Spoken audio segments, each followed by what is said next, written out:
Welcome to the Gracie Academy. Hendo and Gracie, Henry Gracie. In 1993, our father created the UFC to showcase the importance of jiu-jitsu to the world. And now that every professional fighter has added jiu-jitsu to their arsenal, we're breaking down how they're using it so you can add it to your arsenal. Dang! It was crazy. Last night, I put it on Facebook. I said, guys, what do you want us to break down? You know, I tweeted it, Facebooked it. What do you want us to break down? Because there was too much good jiu-jitsu last night. Henderson versus Shogun. There was too much good jiu-jitsu in the event, so we put it to the people. The problem was when we put it to the people, their response was, break down everything. And he wants to do that every time.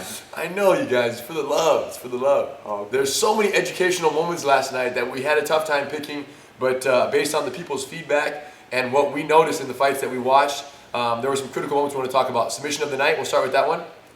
Urijah Faber's guillotine choke. It was nice. It was nice.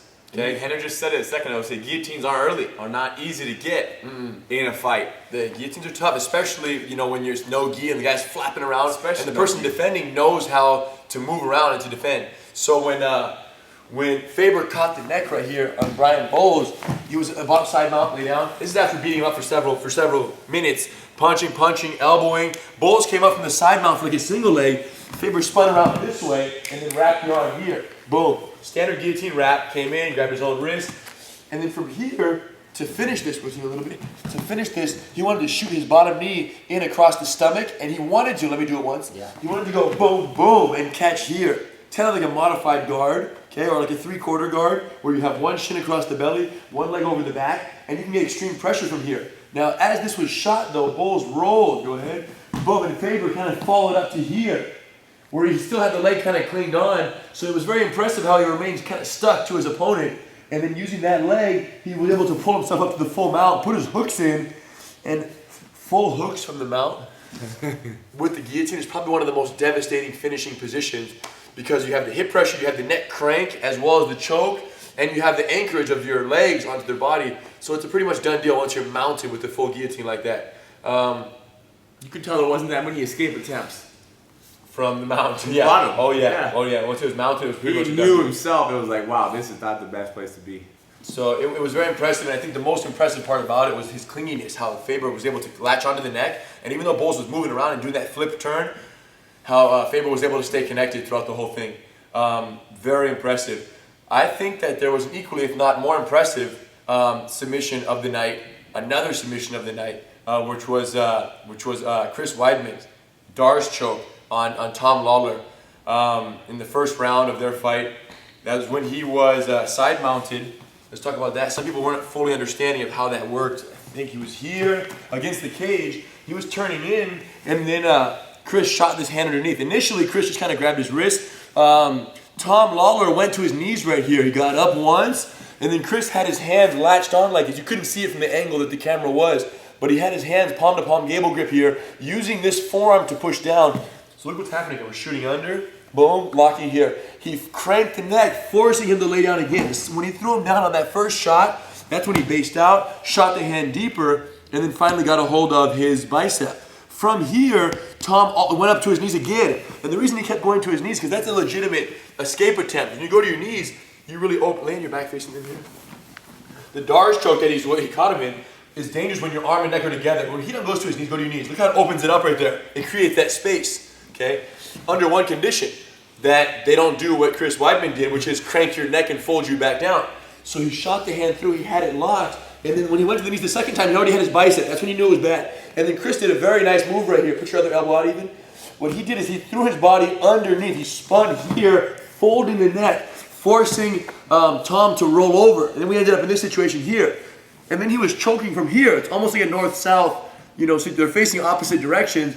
So he has his own bicep here, boom, boom, and the neck is wrapped. You want to rotate? Yeah. So now he has, it's almost like a triangle effect. Look at this. Boom. For those who don't understand the Dar's choke, basically your arm is shooting under, your armpit is pushing on their tricep shoulder area, so that pressure is happening, and then the bicep of the other arm is behind your head. So it's like a triangle of the legs, just with the arms in an awkward angle. So he had it here, and he was like this, squeezing from here, boom, choking, and he's feeling it. And then what happened was, to make it even tighter, he started walking around here and catching onto the leg like this, boom. And now it really pushes his neck. With his neck, which was kind of more exposed up here, it cranked it in here. Yeah, but your body, his armpit is pushing my head, my throat into your arm. It's like the equivalent of a triangle being just tight, boom, or a triangle being pulled and shoved in. That was kind of the comparison of when he started walking around.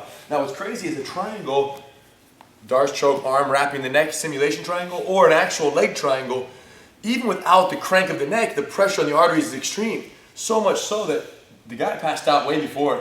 He passed out before he started to walk around. Yeah, people didn't know that. Yeah, it's tricky to, so at least 5-6 seconds Choking. before the ref stopped the fight, he was already out. Unconscious. So Yeah. when Chris made that little walk around to latch on and get that extra crank on the neck, our friend was already passed out. He was already asleep 100%. It's cool how both those submissions were similar in the sense that one little foot was like, they knew the value of that hook. A little clinginess. A little clinginess. Yeah, so bringing the legs in, it really causes that torque onto the neck. When you instead of being like this, when you bring the body around and line it up. Let's talk about this main event, my friends. Dan Henderson, Shogun. First 3 rounds. Congratulations, Henderson. You kept it real on a different level. Shogun came back in the 4th. Had a nice little comeback round and had Henderson wobbly. And then there was a It couple. shows you how good Henderson is for 3 rounds. Such a beast, yeah. Like, that seems like the best. Dang. There was one moment in round 4 after Shogun went in for the outside single where people were very curious about the rolling crucifix catch and control and how Shogun slipped out of that. The way he caught it was, if you guys noticed, the takedown that Shogun was trying to use against Dan Henderson, where did we see that before? Jake. Jake Shields. It's the one that Jake, the outside single that Jake Shields uses so successfully on everyone, including Dan Henderson when they last fought. So he would shoot him with the head to the outside, boom, control the leg right here and pick it up, right? And then he wants to turn and dip him to the ground. Go ahead. And he wants to do that. Okay. Now, he did it once, partially successfully. The second time he did it, you'll see Dan Henderson do an interesting counter where he goes here, controls, where this hand of Henderson shoots in, rotate a little, where to counter the fact that you have my leg, Henderson hand goes inside here. Okay, so as you dip and drag me down, go ahead. I end up pulling this, go to your knees right there. Right, so now we're here. So Henderson anchored onto Shogun's leg. You couldn't see it behind the camera angle against the fence there, but he anchors onto his leg temporarily, just enough time, because the problem with this outside single when your head's on the outside is you don't really have control of the hips, right? You're outside there, and now I've basically anchored onto your leg. So who has who right now? Now what Henderson did here is once he felt like he neutralized the initial takedown, he pulls his hand out, he posts his hand over here, gets his knee out. And look at the situation we end up in now. So he pulls his knee out and we end up like this. So then he triangles his leg and has this arm trapped against the cage. That's how we ended up there. So it was from the takedown here that the knee came out, but Shogun kept hugging deep, tight. He locked up that leg right there. So now he has the arm trapped. He came underhook here, and that's when he rolled over, boom. And now he has the arm trapped. And this is the situation we ended up in here that you guys saw. Okay, so initially he's here, and then Henderson starts to wrap the neck. Shogun's bottom elbow slips out. He does a good job of walking south right here. Boom, it starts, and yes. And then right here, Henderson gets very desperate, starts to go and turn in that way and face my legs. And then he slipped out. Then he went down. Then Henderson got on top. But the way you slide your back out and down, you know? So from here, boom, boom. You don't have to even do too much sliding. It's so slippery. Yeah, it's true. Right? So much sweat and It's very, very hard to finish from here. I mean, with the gi, when you can grab a lapel right here, and then you can pull it really tight and kind of keep them trapped is one thing. But when you're here, and you have to let go of this hand to be able to lock palm to palm, which is what he tried to do, there's no way, because right now his shoulders are too free to face me. I thought, didn't he go for some strikes first? Didn't he control the arm right here? Wasn't he hitting with his hand right here somehow? I think he was trying to hit first, and only once the arm started to slip Then out. he tried to wrap the neck. So it wasn't as close as you guys thought. That choke was he wrapped the neck, but there was nothing there. And then once he realized that, that's when he got on top, almost mounted. Then bring your legs inside, bring your foot lock almost. Then he ran away and he was out, yeah. Cool. That was that. Crucifix, so it was a nice roll off the failed outside single is really how that set up. So check that out again, you'll see the more details. And last but not least, man, that final round. The main concern from our friends out there was, man, the final round, Shogun should have went for the arm lock, he should have went for the arm triangle, he should have went for the triangle from the mount, he should have went for every submission from the mount. He should have. It's the same way Kobe Bryant should have done this, Kobe should have done that, Kobe should have done that. It's not how it is. You saw just the ability to keep Dan Henderson on his back for that long was amazing on Shogun's part. Very nice control. So of course, and he even still got put to the half guard many times, got put into the modified mount. He wasn't in the full mount the whole last round. It was very tricky just to hold that. So you got to give him credit just for that alone. You do have to give him extreme credit, and understand this. Shogun had one concern: stay mounted and keep putting on the pressure. For the judges, okay, he's playing this fight and playing this MMA fight the way it needs to be played to give the best impression for the judges there. And he knew that if everyone said, man, but Dan Henderson's arm was so exposed, and it was like, get off of me. Yeah, but Dan knows though. You saw Dan escape Jake's arm lock when Jake spun for it. Yeah, sure. Dan, he knows that his arm is exposed. Yes, no, yeah. It's not like he's really in danger right now, and he's giving it as bait almost. Yeah, true story. So, and know this, if Shogun would have spun for it, guess what would have happened? Dan would have slipped, ended up in his guard, and then he probably would have got punched a little bit. So are we saying don't ever go for the arm? No, we're just saying that understand why he didn't go for it. He's a black belt. He knows this guy knows how to go for an arm. You know, if there was one thing that I think I would do, which would still be very difficult, would be to go up high under the arms for a mounted triangle. But I've done it so many more times than all of them put together. So with the mounted triangle, I feel like it's still the technique that hasn't been really explored yet in the UFC. They're getting there, bro. Someone's gonna get it. Someone's gonna show up one day just mounting triangle on everybody. Yeah, and Hendo is the master of the mounted triangle, and you can know it's coming. It doesn't even matter. You're gonna get caught. Moral of the story: don't hate and don't judge him for not going for that. Well, they just wanted him to win. Correct. Yeah, it's true. That's true. They're not hating. They just wanted him to win. Respect. What could he have done? Respect. Please tell him for the next time. So he could have done any submission that you guys thought of: arm triangle, mounted triangle, arm lock, anything you can think of. He could have went for. But he in his mind thought, man, if I go for it, I'm tired, I'm exhausted. Oh yeah, his punches Dan were not, you Shogun's punches were not really hurting Dan. Correct. They were for the judges. They were for the appearance. He had the good position, so he's doing the right thing. Tough. There's if there was a sixth round, Yes. then maybe that would be the best time for Shogun to go for the submission, because then Right. Dan would have been even more tired, and then there's more possibility. Yeah, but how about true this that. whole talk about Dan saying that he knew? Yeah, Joe said, Dan, so what did you, Joe said, Dan, what do you think about the fight? He said, yeah, well, I knew I had the first 3 rounds, so if I could just kind of, ride it out the last couple rounds, I would be okay. Isn't that cool? Very interesting. Very interesting. But he played it right, got those 3 rounds, and he said the first or second one was a 10-8, so he knew that it would counter the 10-8 of Shogun that he had in the last one, which certainly was a 10-8. You should be able to get a 10. If you win the last round by a landslide, you should get more than a 10-8. Dang. You should get like a 10-6. You should just get the victory.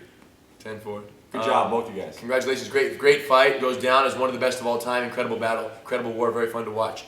Let's talk about the giveaway. The winner of the last Gracie Giveaway, which was a couple cool t-shirts, and the Gracie University hoodie is Chev BB88. Congratulations, bro, or broette. I couldn't really tell based on your channel. But thanks for keeping it real. The next Gracie Giveaway. Want to give away these shirts, give away some more good stuff.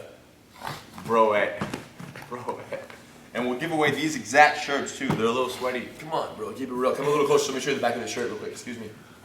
This one's kind of a cool design. Neil Staley hooked it up big time. Gracie Jiu-jitsu, Rio de Janeiro, 1925. Eddie Gracie, Força de Vontade. You guys know what that means in Portuguese? Figure it out. Guess what that means right there? Very cool. Força de Vontade. Okay, Gracie Jiu-jitsu, Rio de Janeiro. Boom. And then the logo in the front. And then mine is the new collegiate tee, kind of just bold, keeping it real. Gracie Jiu-jitsu, 1925. Big triangle on the back. Standard triangle on the back. Really nice representation. Blue and yellow is the theme today. If you guys haven't noticed already, we're keeping it on a different level. But we also want to make it a little bit extra. Holiday season's coming up. We have this new hoodie here. So we brought the red in for the holidays. Brought the red in for the holidays.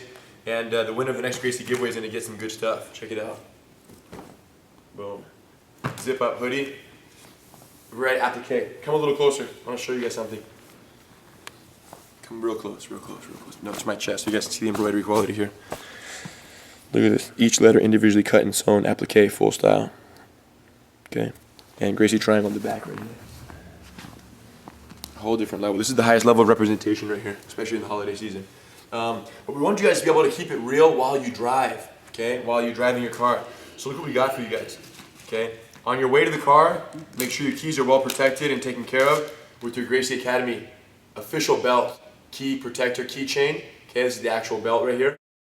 What if you're a black belt? We have all belt colors. So you choose your belt color, we'll hook you up. Don't be lying and saying that you're a black belt, try to take the black belt tab. But what if you want the black belt one because you want to be a black belt one Motivation? day? Motivation. you just see it every morning when you wake up. You grab your Right. keys. I can get my black belt. Respect. Doesn't If that's matter. your motivation, we'll hook you up. So you choose your belt color. We have blue, purple, brown, and black. We want to hook you guys up with the car decal. Small one, if it's like Porsche, Lamborghini, like little special sports car. Bigger one if you have a truck, okay? And you guys let us know which one you like the most. We'll hook you up, either one, okay? These are the decals. If you don't know how to put these on, watch the video. Click on the sticker right here, and you can watch the video of how to put the sticker on your car. And then finally, you know, people say, I'd rather be skiing, I'd rather be snowboarding, I'd rather be, you know, riding a bike, I'd rather be, you know, picking flowers. Oh, this one says I'd rather be rolling. Like rolling down the street. No, they know what it really means. They know. Yes, keep it real while you drive, keep it real while you jog at night, and we're good to go. What's the question of the day? What does this say on the back of the shirt right here? And who said that a lot?